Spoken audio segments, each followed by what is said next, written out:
ఒక్కసారి ఆలోచించండి.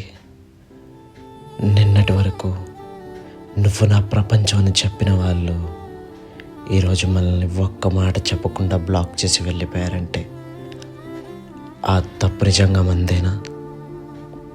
కాదు. మనమే రాత్రంతరా నిద్ర లేకుండా నేను ఎక్కడ తప్పు చేశాను, నా ప్రేమలో ఏదైనా లోపం ఉందా అని మనల్ని మనమే నిందించుకుంటాం. కానీ అసలు నిజం ఏంటంటే మనుషులు ఎప్పుడు మారరు. మారేది కేవలం వారి అవసరాలే. ఈ ప్రపంచంలో బంధాల కంటే అవసరాలే ఎక్కువగా మాట్లాడతాయి. మనమంతా వారికి ఉపయోగపడినంత వరకు మనల్ని దేవుళ్ళ చూస్తారు.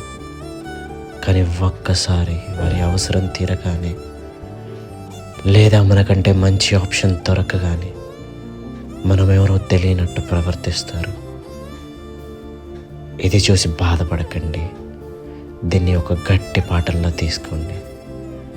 మనం చేసే పెద్ద తప్పు ఏంటంటే వాళ్ళు తమ అవసరం కోసం వేసుకున్న నటనను నిజమైన ప్రేమని నమ్మి మోసపోవడం. గుర్తుపెట్టుకోండి, నిన్ను నిజంగా ప్రేమించిన వాళ్ళు నిన్ను ఎప్పుడు వదిలిపెట్టరు. నిన్ను వదిలిన వాళ్ళు నిన్ను అస్సలు ప్రేమించలేదు. ఈ ఎమోషనల్ పారాసైట్స్ కోసం మీ విలువైన కన్నీళ్ళు వృధా చేయకండి. ఎవరు ఉన్నా లేకపోయినా మీ జీవితంలో మీరు రాజులా బతకాలి. ఈ వీడియో మీకు కనెక్ట్ అవుతే ఛానల్ని సబ్స్క్రైబ్ చేయండి. మీ ఒపీనియన్ కమెంట్లో చెప్పండి. Thank you.